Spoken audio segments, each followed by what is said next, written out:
Welcome everyone, we're here at Australia's Parliament House in recognition that it's World AIDS Day, and I have two absolute legends here beside me, Harlum and Darryl O'Donnell, here talking about the history of consumer leadership, particularly in relation to the HIV/AIDS movement. So this year for World AIDS Day, the theme is Make Your Voices Heard. So I'm really interested to understand how in the 80s we began really making the voices heard.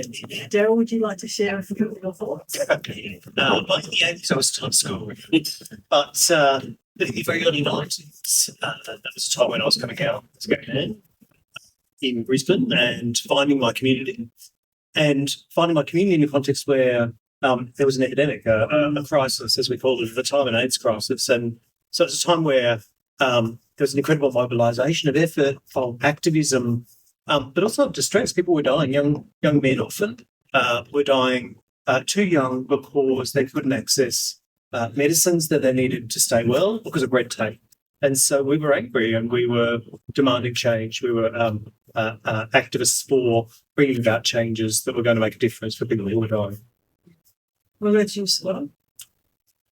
As with many things relative to HIV, Elizabeth, I think it's only in hindsight that I realised what was happening for me then. It was a really personal micro experience of what was happening at a community and really across the world at that point. And that was people, single voices coming together and forming collectives and advocating on their own behalf. For me, I entered a long-term relationship when I was quite young in school in the 80s. Darryl had done. Entered a relationship with a positive man in my very early 20s and had stepchildren as a result of that, which is a wonderful legacy of that relationship. But to have conversations at that age about the potential of becoming the step parent to two beautiful girls was something I never imagined, and yet there we were. But for him, it was.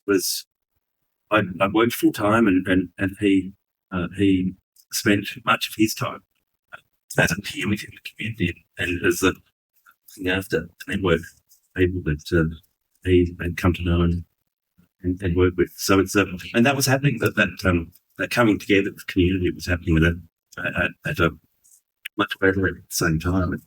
It's of course one of the ultimate strengths of HIV response.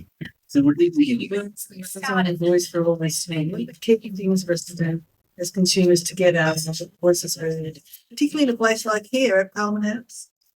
I think for me it is that idea that you can start with a single voice. Your issues are being experienced and shared by others. And when you connect up with your peers, when you connect up with people having a similar experience and amplify your voice, that there is incredible power in that. And that power should be underestimated.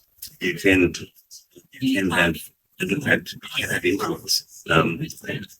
Starting from a place of feeling quite powerless, you can, once you join with members of your community, you can collectively be very, very powerful.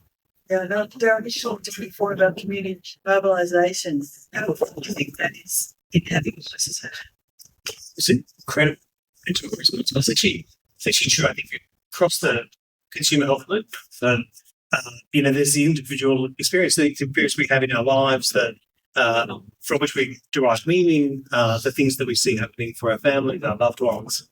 All of those things are so powerful, and it's when we actually connect with others and find that they're experiencing things just like us. They've been through situations that we can imagine, we can read ourselves into, we can empathise with.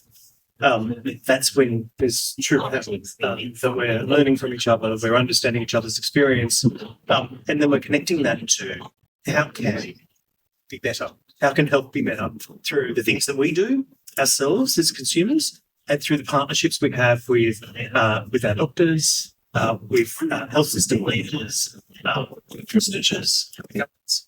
So it's all of those different levels. It's in our own lives, in our families, in our communities. And then it's in the larger ways in which we come together as consumers that affect beyond that to the system.